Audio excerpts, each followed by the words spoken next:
This credit card idea deserves to be shredded.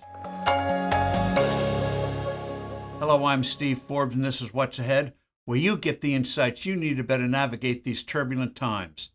Several members of Congress are pushing a misnamed bill called the Credit Card Competition Act. The purpose of the legislation is to force lower fees that merchants pay to banks and credit card networks to use their credit cards. The fees usually range from 2 to 3%. Consumers thus pay higher prices to cover the charges. Advocates say government intervention is needed because of the monopolistic power of Visa and MasterCard. They claim that so-called swipe fees would plunge if the grip of these two behemoths was challenged by real competition. The actual purpose is a power play by giant retailers and other merchants to have the government get them what they would believe would be windfalls of tens of billions of dollars at the expense of banks and credit card concerns. The monopoly, or in this case duopoly, charge doesn't hold. American Express is a contender. Discover is also a player. Thanks to technology, more and more people are using PayPal, Venmo, and Zelle instead of traditional credit cards. Gas stations, supermarkets, and other sellers are creating their own payment apps.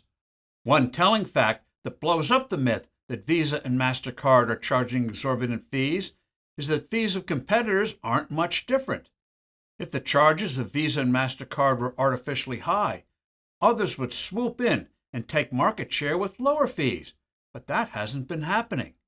The average Venmo charge, for instance, is almost 2%.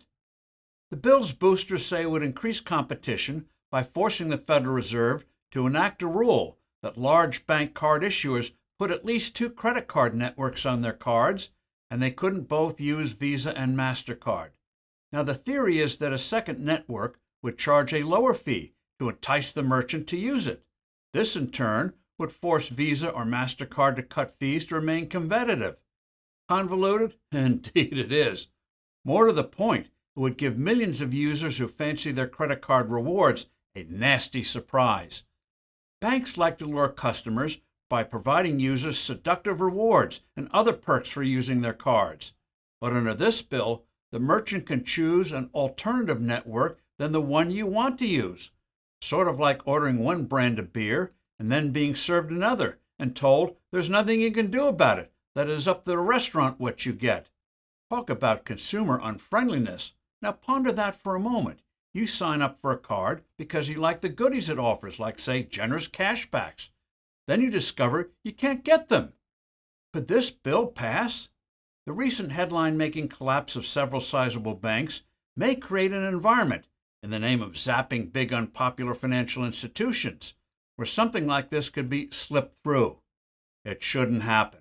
I'm Steve Forbes. Thanks for listening. Do send in your comments and suggestions. I look forward to being with you soon again.